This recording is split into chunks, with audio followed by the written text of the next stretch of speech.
Et sur les ondes de Chanter, il est 8h35 avec notre invité, professeur Hicham Jaradi, professeur universitaire, chef du département de communication à la faculté des sciences et techniques de Mohamedia.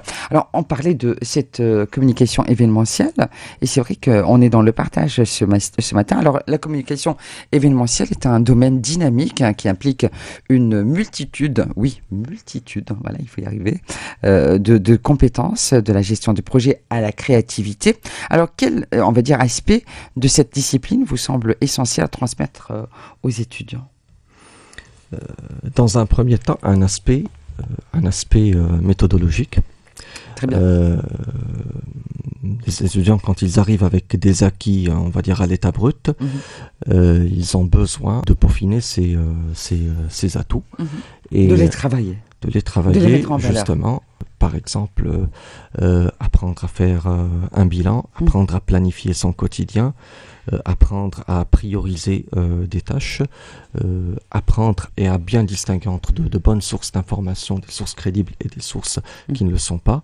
En plus, des outils à cultiver pour pouvoir bien choisir les bons supports et les bons canaux de transmission. Par la suite, ça devient un peu plus complexe parce qu'il s'agit de collaborer en équipe et de bien définir les aspects de cette communication. Alors, il y a certains aspects en rapport avec la culture, d'autres avec la technologie, certains autres avec la science, d'autres avec le multimédia. Donc là, c'est clair que pour un jeune, nous avons besoin de comprendre comment fonctionne un groupe, comment fonctionne une équipe, quels sont les rôles. Important. Oui, quels sont les rôles. Pour tous les métiers aujourd'hui. Pour tous les métiers, exactement. C'est comme si on parlait d'intelligence émotionnelle. Tout à fait, tout à fait. Ma collègue Nabila Oud voilà, elle va tout développer. Va pouvoir en parler tout à l'heure. Oui.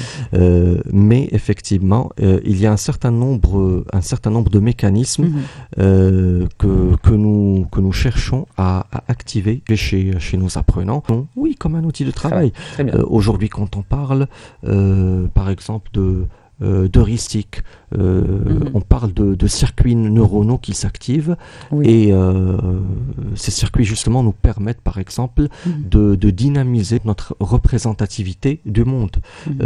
Aujourd'hui, telle situation que nous vivons, telle présentation que nous faisons, est-ce qu'elle ressemble à une présentation précédente ou à une situation précédente? Parce que si jamais nous tombons dans la répétition, nous tombons dans la routine, un événement n'a plus aucune importance.